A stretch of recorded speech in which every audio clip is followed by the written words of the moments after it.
Alright guys, what's going on? We're in Singapore right now.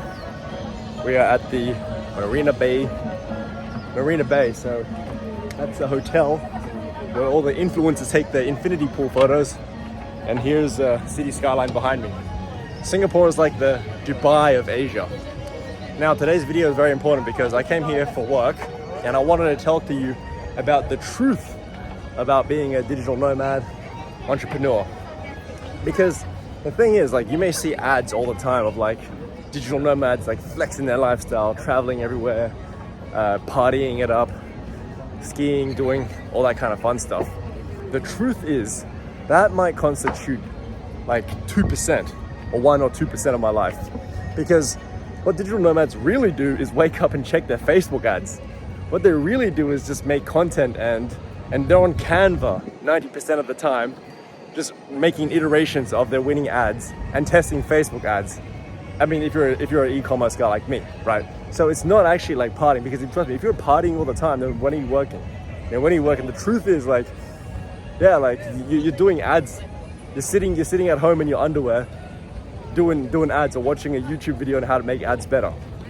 That's what you do most of the time. But obviously, if we were to show you that as our real lifestyle, then nobody would actually buy the course, because that doesn't seem very appealing. Like, I mean, would you click on an ad if I said, hey man, you can spend 90% of your time sitting on a computer making ads?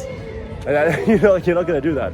So anyway, that's the truth about being a digital nomad. The other thing is, you have this kind of idea that, hey, you can be anywhere in the world. Like, I'm in Singapore right now, but the truth is that there's not actually that much to do. I mean, like, after a while when you travel, every place just seems the same, especially in Europe. Like, it's getting a bit loud over here, some guy singing. Especially in Europe, like, how many churches are you gonna see? You go to Paris, you go to like France, Germany, Italy, Spain. The main sites in every city is just like the old town and a freaking church. Like, how many churches can you see before the churches just become like buildings? All right, it's getting pretty loud. Okay. Now, another thing, what was I talking about? Oh yeah, so if the entrepreneur is just flexing their lifestyle, the only thing they're really selling is a course.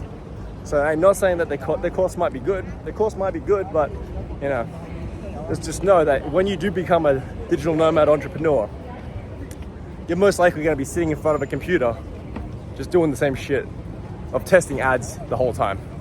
All right, at least in e-commerce, that is. Now, the truth about enjoyment of life, it's not about the places you go to. It's more about the routine you develop. So you can do that, I guess, like if you do have, like, if you're working, like if you've got your passive income and investments taking care of you, you do have more time. The truth about happiness is actually mastery. So, you know, people say it's all about the journey, is because the journey is where you get mastery.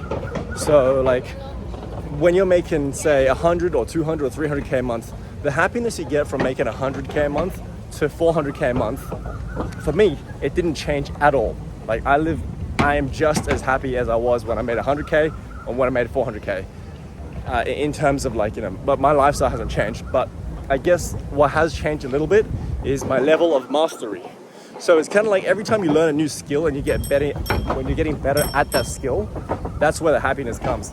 And I guess, like, the truth about happiness as a digital nomad is when you do have time, like say you have like you're testing ads, you have a winning ad formula, you have a winning product, and now it's passively generating you income. This is a time where you do have more time to do things. And then when you choose activities, more activities to do, and you get good at the activities, your level of mastery goes up, and then you feel happier, because, like, you know, you're choosing a bunch of hobbies, you're leveling up your mastery, you're getting more power from it, and that's when you become a lot happier. So the truth is, yeah, just find stuff you like to do and get good at it. The process of getting good at something is what makes you happy. All right, I'll check in with you next time.